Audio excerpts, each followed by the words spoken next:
America की तरफ से भारत पर 50% टैरिफ लगाया गया है। इसका साफ मतलब यह है कि भारत से अमेरिका जाने वाले सामान पर अमेरिका 50% टैक्स वसूलेगा। इससे भारतीय सामान महंगे हो जाएंगे और व्यापारियों को नुकसान होगा। तमाम क्षेत्रों में इसका असर पड़ रहा है और कालीन कारोबारी भी इसकी चपेट में आ गए हैं। बता दें कि भारत का कालीन दुनिया भर में अपनी अलग पहचान रखता है और उत्तर प्रदेश का भदोही तो कालीन सिटी के तौर पर मशहूर है। लेकिन ट्रंप के टैरिफ का इस उद्योग पर बहुत गंभीर प्रभाव पड़ रहा है। जब हमारी टीम ने यूपी के भदोही के कालीन कारोबारियों और निर्यातकों से बात की तो सुनिए उन्होंने क्या कहा।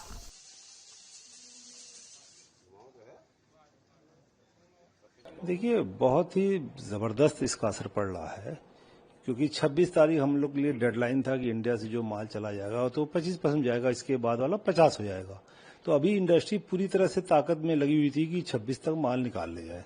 जैसे वो 26 तारीख निकल गया तो मैक्सिमम, क्योंकि अब नया प्रोडक्शन लोग कोई करा नहीं रहे हैं, अमेरिका की बात कर रहा हूं मैं, 17,000 करोड़ का जो इंडस्ट्री है उसका 60% अमेरिका जाता है। उसमें 60% वाले में मैक्सिमम लोग जो सोल्ड पीसेज हैं या कस्टम रग्स हैं, उसके अलावा कोई प्रोडक्शन नहीं करा रहा आज के दिन। मैक्सिमम लोग होल्ड पे चले गए हैं। बायर्स ये कह रहे हैं जो अगर ऑर्डर्स आप डाइंग नहीं किए हुए हैं या माल नहीं खरीदे हैं तो उसको कैंसिल कर लीजिए, अदरवाइज होल्ड तो मैक्सिमम हो ही गया माल। इस स्थिति में तो सारे के सारे अगर फैक्ट्रियों में आप कहीं भी जाएंगे तो 60-70% लोग अपने फिनिशर्स को और लोगों को कम कर दिए हैं। वीवर्स को तो इशू कर ही नहीं रहे हैं, क्योंकि किस होप से करें, इस टैरिफ से तो काम नहीं हो पाएगा। ये बायर भी कह रहा, ये हम भी जानते हैं कि 1 लाख का माल 1.5 लाख हो जाएगा अमेरिका के अंदर, और उसमें भी अमेरिकन बायर्स को 50% एडवांस में वहां टैक्स ड्यूटी पे करके माल छोड़ाना होगा। ऐसी स्थिति में काम करना असंभव के स्टेज में आ गया है। तो माल एक तरह से सारा माल रुक गया है, और माल रुकने के साथ साथ सारा प्रोडक्शन, डाइंग, जो रॉ मटेरियल परचेज था, वो सब रुक चुके हैं।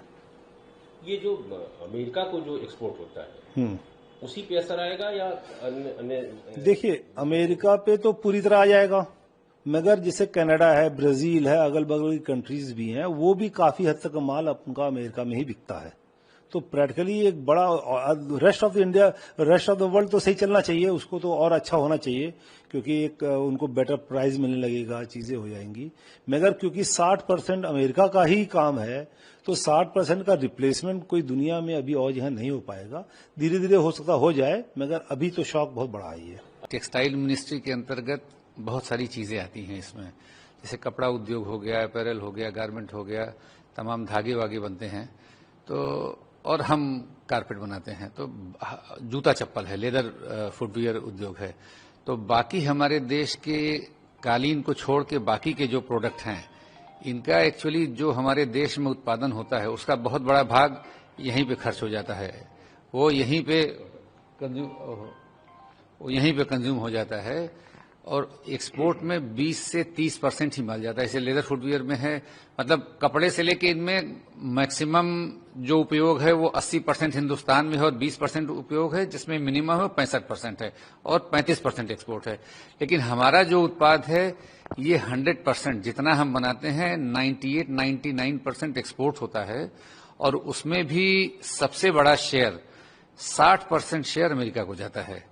तो अब हमारे उद्योग में जो लोग लगे, 28-30 लाख लोग लगे हुए हैं, और हम लोग जो 2,500 से 3,000 निर्यातक और मैन्युफैक्चरर इसमें लगे हुए हैं, तो हमारी सबसे बड़ी समस्या ये है कि अमेरिका के बंद होते ही एक बारगी बिल्कुल से फुल स्टॉप लग गया है। मतलब हमारे पास कोई विकल्प ही नहीं बचा है, क्योंकि जो बाकी का भी 40% है अदर देन यूएस, उसमें माने यूरोप का शेयर 6% है, यूके का शेयर 2% है। इस तरह से छोटे छोटे देशों को मिला के जो बनता है वो 40% का वो बनता है। तो उसमें भी जो अमेरिका से लगे हुए देश हैं, ये बातें अभी एक हफ्ते के अंदर की हैं, मैं जो आपको अपडेट दे रहा हूं, कि अमेरिका से लगे हुए देश जो लैटिन अमेरिकन कंट्रीज हैं, जैसे ब्राजील है, मेक्सिको है या कनाडा है, तो ये आते तो 40% में है जो ये इंपोर्ट करते थे, लेकिन इनका भी बेचने का जो बाजार था वो उनसे सटा हुआ अमेरिकी तटीय क्षेत्र था, वहीं पे वो ऑनलाइन या अपना स्टोर बना के बेचते थे। तो जिस वजह से अब अमेरिका के बंद होने से इन देशों के भी इंपोर्ट पे फर्क पड़ रहा है, क्योंकि जो माल भारत का जाएगा वो कंट्री ऑफ ओरिजिन इंडिया होगा। अगर वो कनाडा से या ब्राजील से या मैक्सिको से किसी और कंट्री से भी यूएस में जाता है तो उस पर वही टैरिफ लगेगा। तो अभी तक तो हम लोग 60% अमेरिका की बात कर रहे थे, अब ये डेटा बढ़ते जा रहा है, तो लग रहा है कि हम लोग 70-75% डेफिसिट में हैं।